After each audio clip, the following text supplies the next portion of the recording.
Hey everybody, Buns here, and I'm just gonna quickly go over the new patch notes for version 0.12.19 and everything you need to know about it in this short video. So the only adjustment for BiteBit is that his Devour attack is now reduced to 40 when it used to be 50.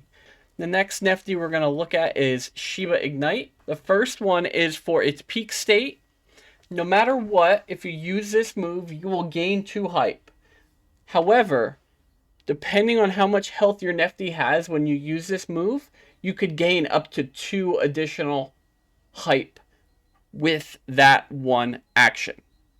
Now, the second update for Shiba Ignite is that its Burning Bright attack, it is increased to 175 from 130. And the last update that we have for Shiba Ignite is that its explosive counter is reduced from 40 to 30 when you counter attack. Next, we're going to move on to Block Choi. First update for the shield of Block Choi, it is increased now to 20% and 40% instead of 15 and 30. Another update that we have is Strangling Roots. It now applies a healing overtime effect. And the last update that we have for Block Choi is its Vampiric Root. They reduced the lifesteal to 30% instead of 40% of the damage dealt. Next we have Dinobit. So Dinobit has one update, and it is for its shield. So Dinobit has a move called Rock Wall, and he shields himself with that move. The shield is now increased to 30% when it used to be 25%. That is the update we have for him. Next, we're going to move on to number 9. He has 2 updates. The first update is his counter. The power is reduced to 30 from 40. And also the other update we have for N9 is its Scorching Bite. So instead of it doing 85 power now, it is reduced to 75 power. Next up we have Chocomint. It is to his Frosted Bolt. The power for his Frosted Bolt is now 45. It used to be 55. Next up is Cybertooth, which is its shield move. So for that, its shield is now increased to 30% of Cybertooth's max HP when it used to be 20% of his HP. Next up, we have Kebab, who also only has one update, which is also to his shield. So his shield is increased to 20 and 40% instead of 15 and 30. Next up, we have Chocorex. So Chocorex, his update is to his Certain Doom.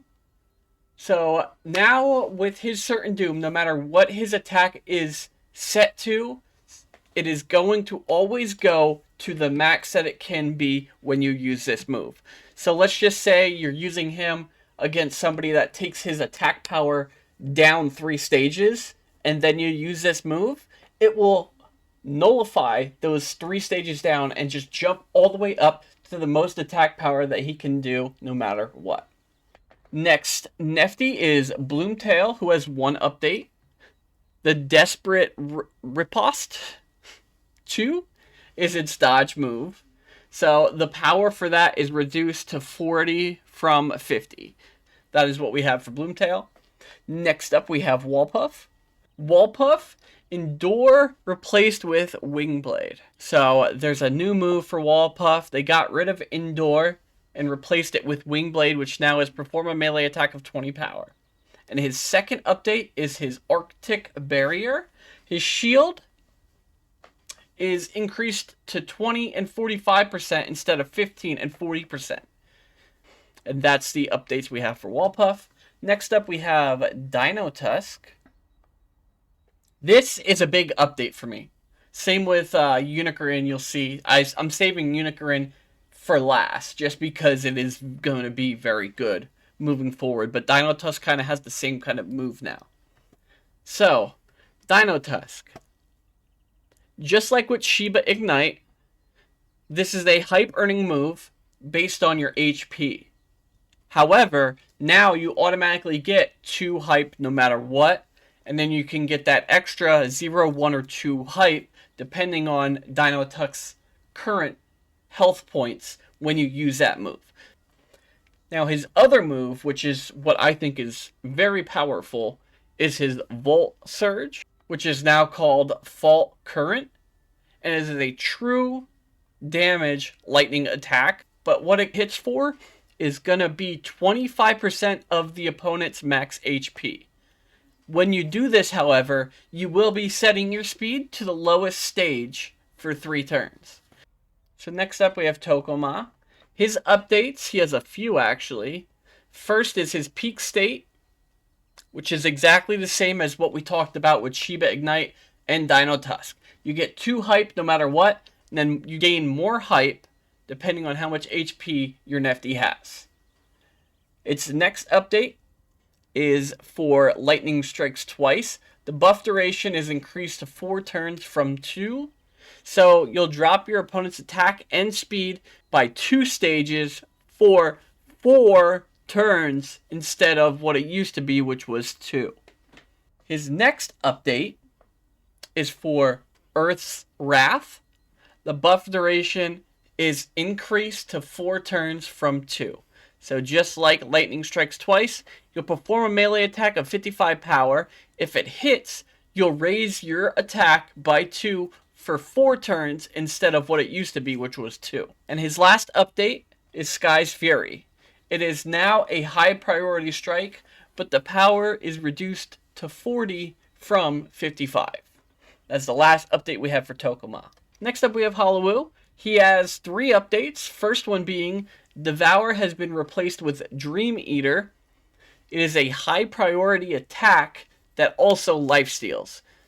His next update is to Sow.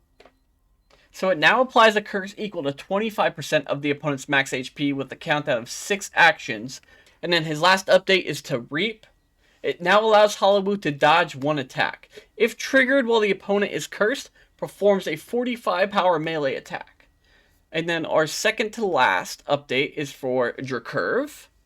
Dracurve's Scorching Bite power is reduced to 75 from 85. So it's down 10 power for that one. And then Thunderlord's Rampage now performs a 60 power ranged attack. If a shield is active, it deals double damage and upgrades the shield. And then his last update is Thunderscale. His shield is increased to 25% when it used to be 15% of his max HP. And then our last Neftie, our last update is for Unicorn.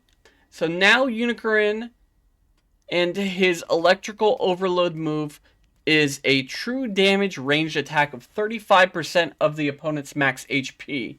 However, if your speed is currently dropped, you will then perform a second true damage ranged attack of 30% of the opponent's max HP. So, if you do the math, that's 65% of your opponent's max HP in 1 action. 1 turn action. And then the last little updates that we have are to the critical rate and the critical failure rate. So the critical hit rate has been reduced to 3% down from 4%. And the critical failure rate has been reduced to 1.5% down from 3%. And that is everything I believe you need to know for patch notes of Seekers of Tokane 0.12.19.